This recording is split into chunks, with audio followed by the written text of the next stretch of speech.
Hello, everyone, and welcome back to the Property Investment Australia podcast. I'm your host, Lachlan Vidler, and as always, I'm here with Will Sanchez. Will, how you going, mate? I'm very well, my friend. Very How's well? Things? Very well.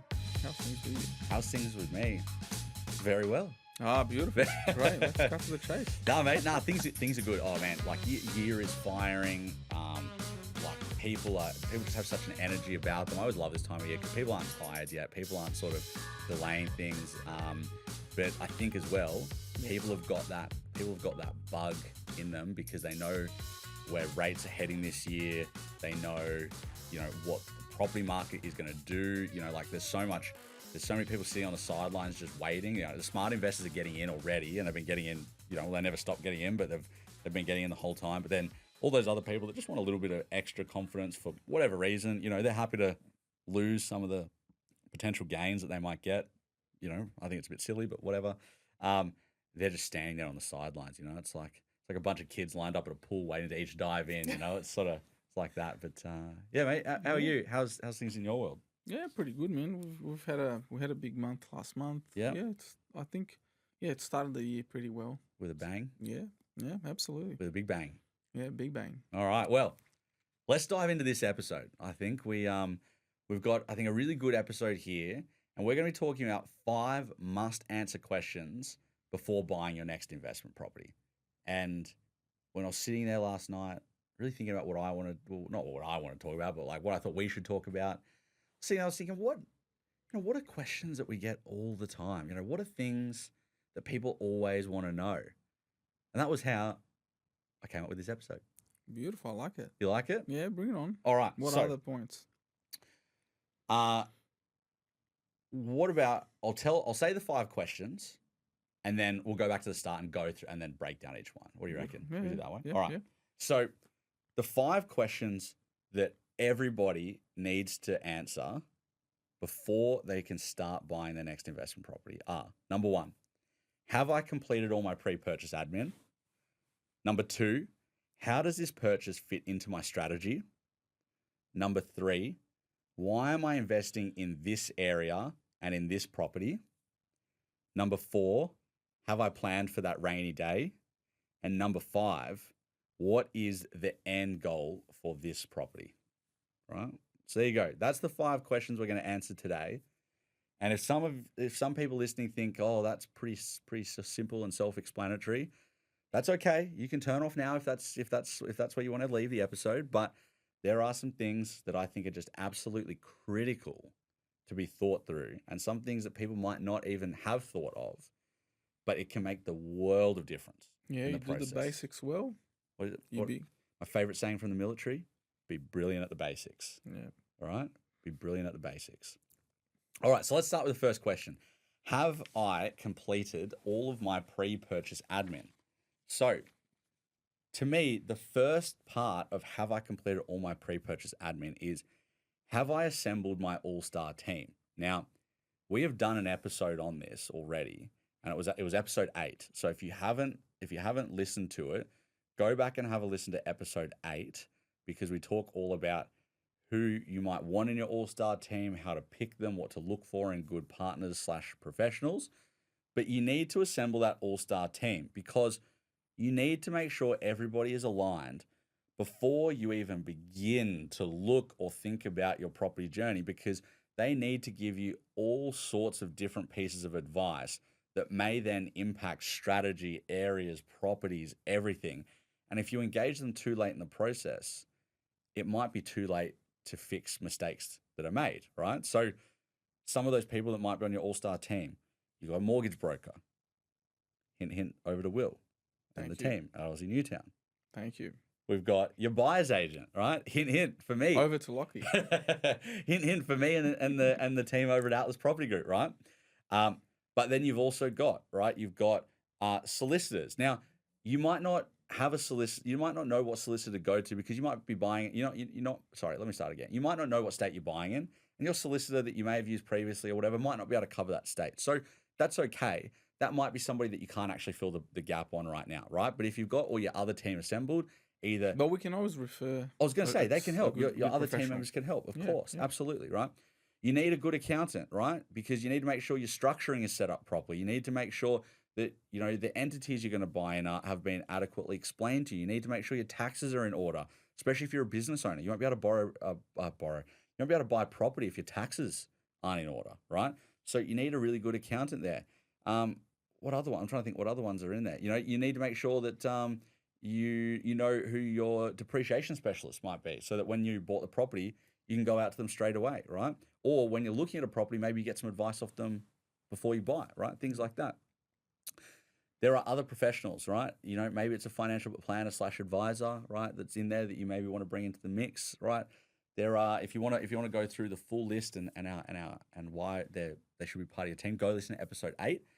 But you need your all-star team assembled so that they can make sure that their advice is, or they're giving you that advice before you jump down into that journey and it's too late, right?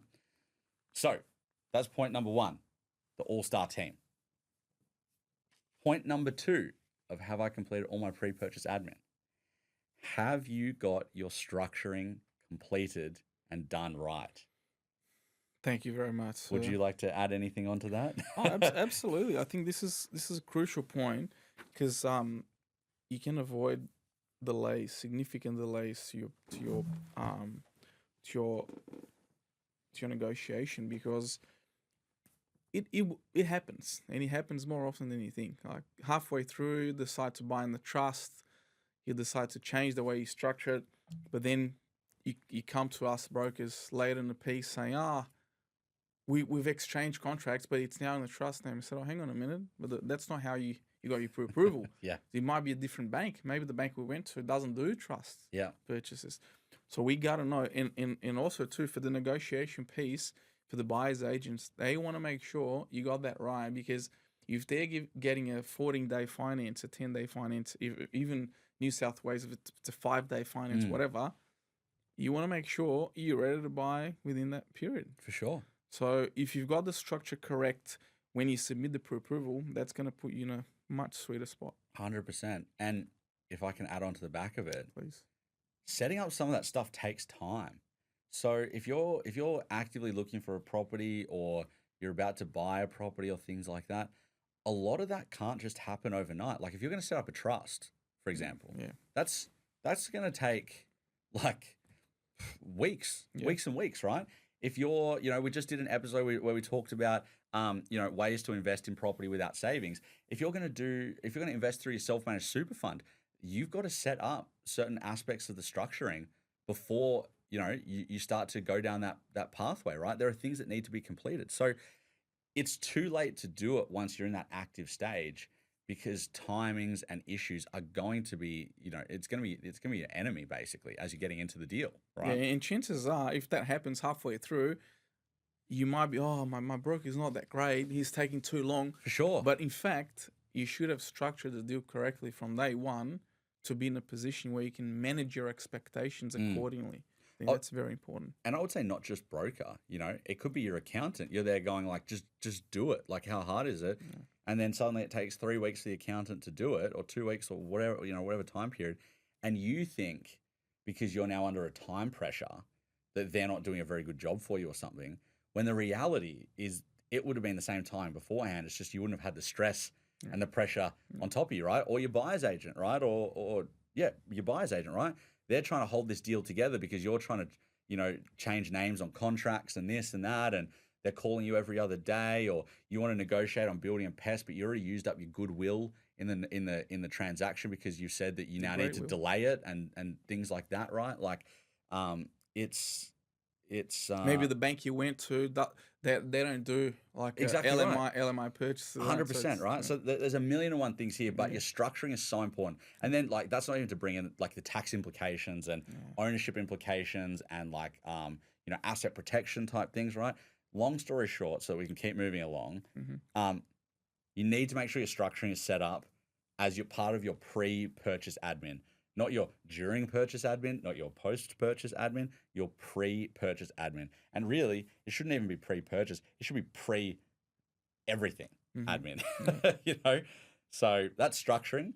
And then I think the final piece would be making sure before you really start that journey that you've got your mortgage pre-approval in place. Yeah, that's crucial. That's crucial because that's going to give you and your team a lot more confidence to get the deal done. For sure. Because if we don't have that, they come to you, the 11th hour. They want to buy a property and it's not ready. Yep. And then it's a complex deal. Yeah. There's multiple entities. Chances are you're not going to get the approval within 2 or 3 days. It doesn't happen. For sure. I mean, honestly, even in a simpler fashion, how many times, and there's one person I can think of in particular, and as soon as I start telling the story, you're going to know who it is. I think we've brought this person up before, this client up before. Like, if you don't go and get assessed properly, or if you get like a half-assed assessment done, like you go direct to bank and you just basically give them your pay slip and they go, oh yeah, you may be able to borrow. Like, it's like the letters you get in the mail. You may be eligible to borrow up to this amount. If you don't get a fully assessed pre-approval, there might be things that either you've forgotten about or that you don't realize how detrimental it is to your application that impacts what you can borrow. Like, for example, there might be, you might have elements of credit that you've taken out that you might not realize, or you may have just taken out a car loan when you're in the middle of a property purchase and it now fundamentally shifts what's going on. So by doing that, it gives, especially your broker, and everyone knows I'm a massive advocate of mortgage brokers, not just because I think Will's a good bloke, but because I think that, being able to go across the lenders and being a real specialist at just the mortgage side is so much better than going direct to bank where it's just a different sort of kettle of fish. It means that your broker can set you up for success. And I mean, you don't even need to answer this. It's a little bit rhetorical, but like, how many times have you gone through applications and there's been, There's been like undeclared credits. Misconceptions as well. Well, I can give you a funny story. Yeah. I caught up with the client not long ago. They spoke to someone, I think it was a different state, and they spoke to this company. This company gave them an estimate pre-approval in the form of a written letter. Yeah. And they thought there was a pre-approval. Yeah. And they went and negotiated on a property on that basis, just based on that letter. Then they came to me like at the 11th hour saying, hey, Will, I really need a loan now because I bought a property, but I found out that I didn't have a pre-approval. And they showed me the letter. I said, oh my God, I've never seen this in my life. Yeah. Have you come across? You know what? We've actually had a few clients. It was actually towards the end of last year, and it was different companies that they were working with someone and they got it on a letter. And like, we're very brutal when it comes to our clients in terms of I had never seen that before. Well, we said to them, we said, like, we're really sorry, guys. Like, we know you want to keep proceeding, but you have to go back to this broker and tell them that that's not sufficient. That's like writing on a letter of the mortgage broking company, like some sort of thing of like, we believe that you can borrow is not the same thing. And some clients are so naive that they think it's because they don't know. Like they took their word. And that's the problem, right? Or the broker will be like, no, I've looked at it all. I'm confident that there's no problems here.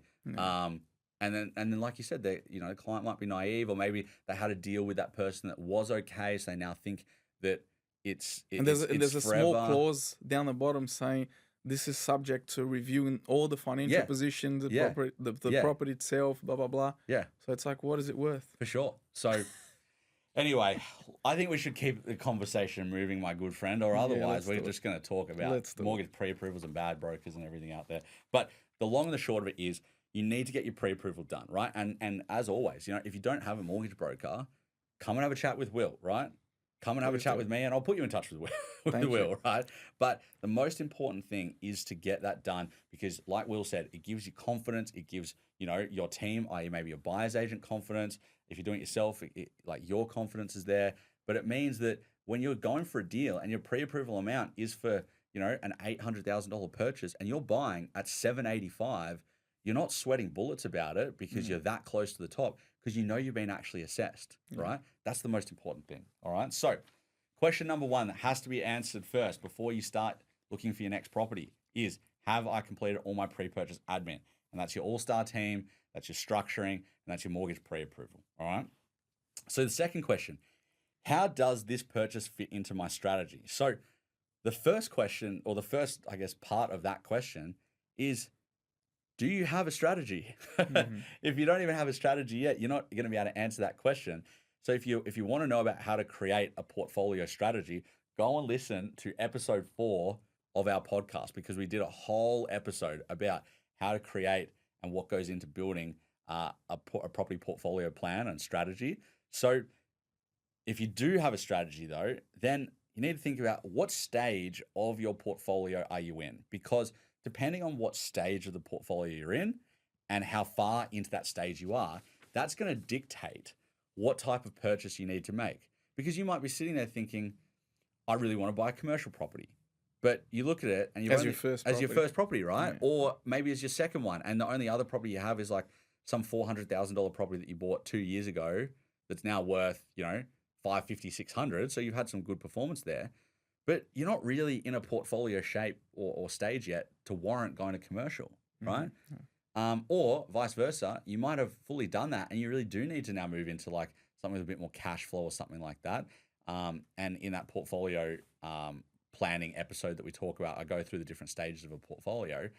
And you might now really need to move on. And you might be thinking, I'm a bit nervous about that, right? But then you need that professional advice, like your buyer's agent, to go, no, you're doing the right thing. Like, let's do that. We're going to help you. We're going to make sure you do the right thing, right?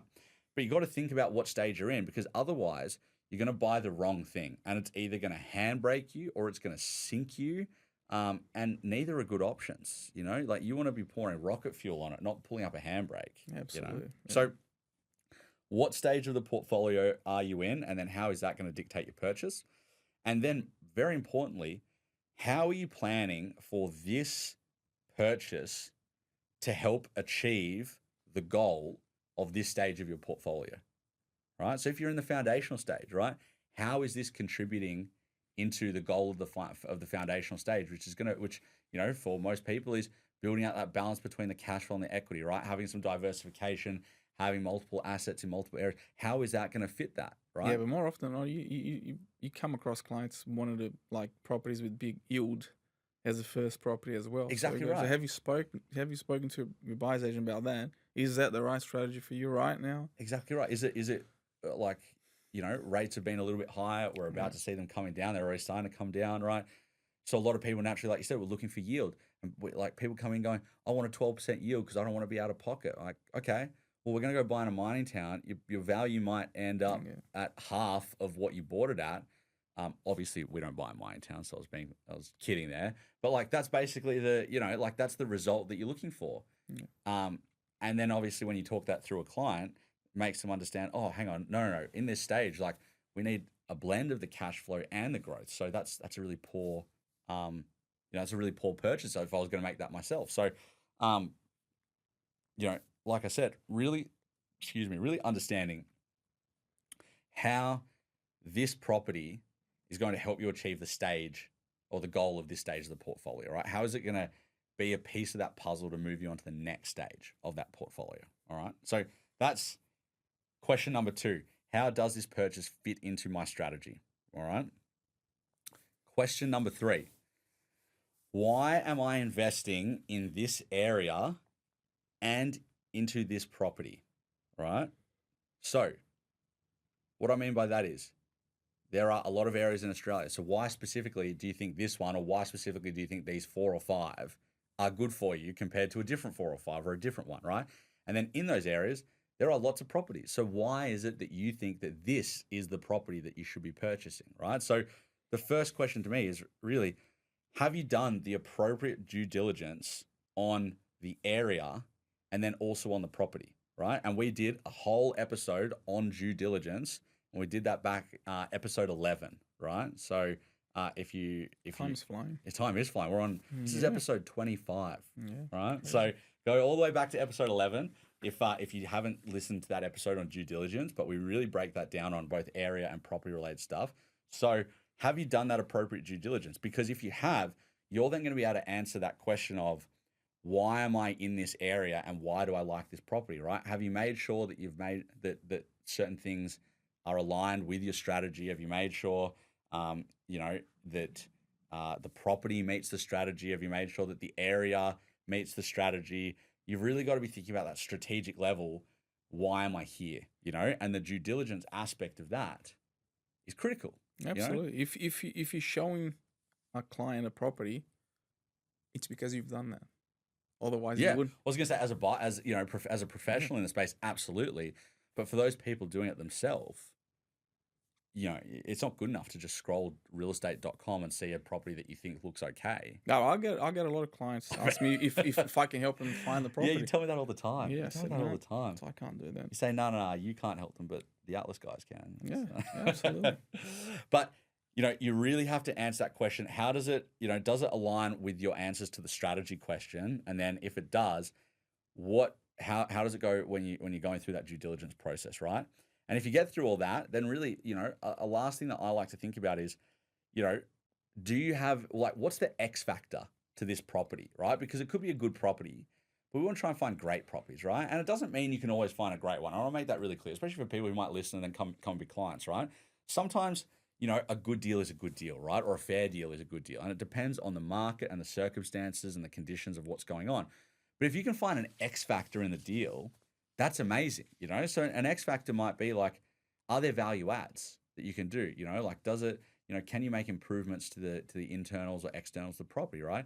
Can you add a granny flat? Can you subdivide it? Can you develop on it, right? Doesn't mean you're going to do those things. Doesn't mean, for example, your buyer's agent can promise those things, but could you manufacture some growth by some value adds, right? Or maybe at a later stage. Exactly, and that's it, right? Often, especially in the early stage, you're really focusing on rapid and multiple acquisitions, not just pumping all your money into one deal.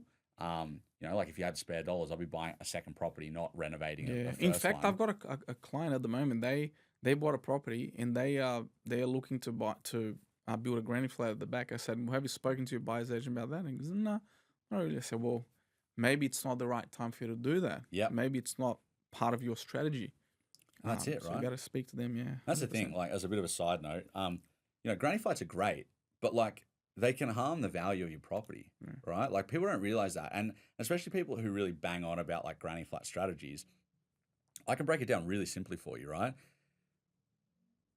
When you're going to buy a property, right, it's roughly, you know, a third of people are going to be investors, and then 2/3 of people are typically going to be owner occupiers, right? If you just got a vanilla property, right? And we know that because about a third of people in the country own their own home outright, and about a third of people in the country own their home with a mortgage, and about a third of people rent, right? So by those maths, whenever you're looking at a very vanilla property, 2/3 of people are looking at it as an owner occupier, and 1/3 are going to be looking at it as an investment, right? If you go put a granny flat out the back, odds are you're going to alienate almost all of the owner occupiers. Because, yeah, cool, people will make the argument, that's fine, like maybe it's a rumpus area, maybe it's like somewhere for the kids to hang out, or as they get older, it's this or that. But I can promise you that is not going to, that might be 1% of people, right? So you've now taken your potential pool of buyers from being 100% of people, being the 2/3 owner occupiers and the 1/3 investors, to now you only have the 1/3 of investors left, right? So naturally, when property is a supply and demand activity, if you've just removed 2/3 of the potential market that could look at it, the odds are that the demand is going to be dampened. Yeah. So whilst it can add a lot of cash flow. Very niche now. Yeah. So by the nature of that, what it means is that when you go and get valuations done on properties, banks are going to add a little bit of hesitancy to it for future growth down the road, because they understand that the pool of potential buyers is now limited, right? So I'm not saying they're bad. Granny flats are fantastic, right? I'm a big advocate in the right circumstances for granny flats. However, it's time and place, you know? And like you said, horses for courses. Yeah, exactly right. So that's all about, you know, that's question number 3, you know, why am I investing in this area and this property, right? So the 4th question is, have I planned for a rainy day? All right. So things go wrong, you know, you could settle on your property and literally the very next day you could have your hot water heater bust. You know, you could have your air conditioning bust. You have the kitchen stove blow up. And these things do happen. And they happen, of course. And like, you can do as many building and pest inspections as you want. Things just break, you know, it's just life, you know, like you wear can have tear. Normal wear exactly and tear. right. You know, like it just happens, right? Like houses are structures that are outside that experience the elements. You can have a building and pest inspection done, but that doesn't stop a tree branch that falls on the roof the next day, you know? So how have you planned for a rainy day? You know, do you have some buffers in place? Now, I'm not saying that you need to go and have 50 grand sitting there, right? I'm not saying that whatsoever, because you'd never buy a property if that's the case. But like, do you at least have a couple of $1,000s sitting there that, you know, like you've got insurance, that's good, that helps. But if, you know, the air conditioning unit busts for the tenants, you might need to pay $1,500 to get someone out to repair it, you know? Yep. Do you have money there that you can just be a little, you know, you can feel a bit comfortable that if something went wrong, you've got some money there behind you, right? You know, if you've done your due diligence properly and it's a very rainy day, it should mean that selling the property is pretty easy if required. So that means that you've done your due diligence on the area, so you know there's high demand for people to be there, and you know that the property itself is not some niche asset. And we're just talking about how granny flat properties can end up becoming niche assets. Sorry? Student accommodation. Student accommodation, yeah, exactly right. Like, you know, if you had to liquidate, it's obviously not as fast as liquidating, say, shares, because that could be done in the space of minutes. But if you had to liquidate it, are you going to be able to have it gone in like, you know, a month to 3 months? Or is this something that's going to sit there for 6 to 9 months, right? I literally had a client actually call me up last week, or the week before actually, and he bought a property through us. We had phenomenal performance. He then thought he wanted to go and test out another buyer's agent. So he went to another buyer's agent and he said, you know, it wasn't bad, but definitely nowhere near the personalized experience that we gave him. So he's come back to us to do his third purchase. Mm-hmm. So goes to show, you know, you do a good job for people that come back to you, even if they want to try someone else out. And he told me that the property that he bought himself prior to us, that he got sold into by a house and land package company, he got told that if he had to go sell that now, it would probably take the better part of 12 months because there's just no demand. 12 months? 12 months. Oh there's just no demand in that market.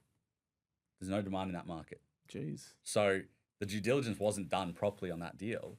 So now if there's a very rainy day and he's got to liquidate something, that's obviously not something that that's not an asset he can look at to do. Yeah, right. Wow. So really important you do that. And then probably a third question out of that is, you know, do you, and then by extension, do you have confidence in your property management team that they know how to deal with tenant issues? Like what happens when the tenants just start complaining about something? You know, what happens if... How many quotes do they get? Exactly right. Breaks? Exactly right. You know, what happens if the tenant actually has a genuine issue? How are they going to deal with that, right? What happens if there's a lease renewal coming up? You know, what happens if you need to move into the property, right? There's a million and one questions, but you need to make sure that you're comfortable and confident in what, you know, you could do, but also that your property management team does the same. You know, if you've inherited a property manager, doesn't mean they're bad, but do a bit of your own due diligence on them. And if after you've done the purchase, you give them, you know, 30 days and you're not really that confident, well then go and look for another one, right? They're part of your all-star team. Go and find another one and then give notice, you know? So really making sure that you have that rainy day plan, because if you need it, you don't want to be sitting back. It's better to have it. Exactly right. And worried and concerned, you know? And putting your head in the sand is not the answer, because something's going to happen. It might not be catastrophic, but something will happen. It's inevitable, right? On the very first property that I bought, within 2 months, we had an issue with the sewerage. We had to get an excavator out to the property to dig up half the backyard, to cut out half the pipe, to then redo the pipe. I'm pretty sure it was the better part of 10 grand. Yeah, wow. In the first 2 months. And you can bet I was sitting there going, my God, I've bought a lemon. What have I done? I've somehow, like, I could have never known about it. The building and pests were done and everything. I was thinking, oh my God, I must have bought a lemon, right? But, you know, it happens, right? And then I actually got a sales appraisal, so not a valuation. I probably need to actually get you to help me out with the valuation on that property, but we'll talk about that offline. I had an agent in the area call me up the other day about it, and I thought, oh, you know what? I haven't had anybody look at the value of it for probably 6 months, 12 months. So I said, yeah, all good. Tell me what you reckon it's worth. So I bought that property for $260,000 and got an appraisal back at $650,000. Oh, well, that's pretty good. But the point I'm telling this, the reason I'm telling the story is I knew I had my rainy day set up, right? So I knew how to fix it when obviously that went wrong, and that was on the more expensive side. The process as well. Trusted the process. I'm sitting there thinking, God, have I bought a lemon? But I trusted the process, and you know, not that many years later, got an asset that's almost tripled in value. Oh, how good. Right? So it's like, well, that 10 grand now pales in comparison. It was not ideal, but at the time was,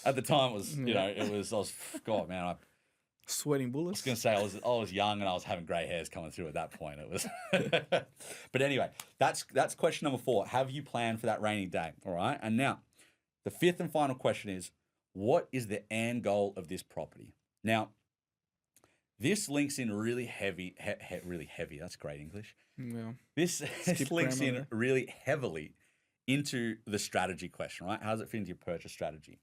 But you have to really understand, what is the end goal of this property, right? Is this property going to be a buy and hold forever, right? When you've looked at your strategy and your goals and you've planned out how it's going to go, is this property just going to be a buy and hold? Because if that's the case, that's okay, right? But you then know, you want to keep it in pretty reasonable condition because you want it to be there for the long term. You might own it still in 30, 40 years, right? So you kind of know if this is a buy and hold, like things like condition become so much more important than something you might only hold for 10 years, for example, right? Or is this a property that maybe you're going to sell it at some point and it's one of a number of properties in your portfolio that you might sell with the intention being sell out, pocket the equity, I don't know, put it in the bank or put it in some, low risk other investment, put in bonds or something. And then that's what you're going to live off in retirement. Is that the plan? Or are you going to sell this property as part of a debt reduction strategy? Like a buy 10 properties, sell 5, probably not that extreme, but everyone understands what I mean. Buy 4 properties, sell 2, or buy 4, sell 1, take your debt down to like 20, 30%, quicker, whatever it might be, right? It is crucial to understand that end goal because then it's going to help you understand the long-term performance requirements of the property, the maintenance requirements of the property. It's going to keep you sharp around things like valuations and equity draws and like what you may or may not use that property for. But it's crucial that you understand what you're going to be doing with the property, right? You can't just put your head in the sand. And that should come out in your strategy, but you really need to make sure that you understand that out of the strategy, right? Really good. You like it? Oh, absolutely. You like it? Lots to think about before you get started. And that's the key, isn't it, right? That was the episode, right? 5 must-answer questions before buying your next investment property. Yeah, if I had to summarize it, I'd say preparation is key. Yep. Yeah. There was a saying, prior preparation prevents something poor performance. I was going to say, that's a tongue twister right there. Yeah. Prior preparation prevents PISS, poor performance, right? We're a G or mostly G-rated podcast here. But it's so true, right? It's like people always want to rush in, and I get it. It's super exciting. For some people, this if they only buy one property, this is probably the biggest purchase of their life. If you go and buy, if you buy 4 or 5 properties over your life, that is not a lot compared to what we buy on a monthly basis. But that is enormous to you. Yeah. It's massive, right? So I get it. People are excited, It's contextual, My dopamine hits from buying property are probably well gone now. But for somebody who's only ever going to buy 5, which would be an amazing effort, right? That puts you in the upper echelon of investors anywhere in the country. Buying one of your 5 is 20% of that journey, right? It's massive, and I get it. And I get you want to rush in and you're excited and you want it done tomorrow you want it done today and tomorrow is just too far away. But that prior preparation is just so critical because it stops mistakes. It means that you're not making short-term decisions for long-term outcomes. Yeah. What did you say there? Financial implications. Yeah, exactly right. The financial implications, right? It is just so beyond critical, right? Yeah. So take your time, take a breath. We want to invest as quickly as we can, but today's been a day of all the sayings I learned in the military. Slow is smooth, smooth is fast. That doesn't mean that you sit there and you just twiddle your thumbs and you never make decisions. But when you move slowly but with purpose, you're going to do things smoothly. You're not going to drop it. Your hands aren't going to shake, right? Yeah. And then when you do it smooth, it means you're going to do it fast. I like that. You like that? Yeah. Slow is smooth, smooth is fast, right? Well, that's what we had for today, my friend, my good friend. That's everything. 5 must-answer questions before buying your next investment property. Good episode. Good episode? Yeah. Self-rated? Yeah. Or maybe if for everyone listening in, we don't have to just self-rate the 5 stars. You guys can keep dropping those 5 stars for us on whatever platform you're on. You know, Spotify, Apple, whatever. I don't know if we're on Google. We're on Google? No, we're not on Google, as our producers just told me. So whether you're on Spotify, Apple, keep dropping those 5 stars for us, so we don't have to keep self-rating. But thank you everyone again for tuning in. We really enjoyed this episode. As we're going through, obviously dropped a bunch of other episodes for you to go and listen into. And just a recap of that, if you want to listen to the episode about your all-star team, that was in episode 8. If you want to learn about how to create and craft a portfolio strategy, that's in episode 4. And if you want to learn about how to do due diligence properly, that's in episode 11. And we are in episode 25, if that helps while you're scrolling through. All right. So thanks everyone for tuning in. Drop us those 5 stars. Like we said, actually in the last episode, where we're both trying to grow our following a little bit and drop in some more content. So give me a follow on my personal Instagram, because I'm going to keep growing that this year. It's just Lachlan Vidler 16 or at Lachlan Vidler 16, and Will's it's at Will Sanchez, and we're also gonna drop the links for that in the episode descriptions to make it easy for you guys. But most importantly, if you are looking for help and you need a mortgage, you want to see maybe how much equity you've got, maybe your loans are a bit higher, especially now as rates are coming down, make sure you go and chat with Will and the team at Aussie Newtown. He's a platinum broker because he's an absolute weapon, and the store's a platinum store because the store is unbelievable. Thank you, sir. You're so very welcome. And if you're looking for help in starting or growing your investment property portfolio and you don't want to wait any longer because you see what's going to happen, as rates are on their way down this year, the property market is going to flood and there is going to be so much growth occurring all around the country. You want to make sure that you are getting the absolute best performance. Come and have a chat with myself and the team at Atlas Property Group. You can find us on our website, atlaspropertygroup.com.au, and those links are all in the website, the episode description as well. But until we are back, thanks for tuning in, and we hope you continue having a great start to your year. This is a Piccolo podcast production.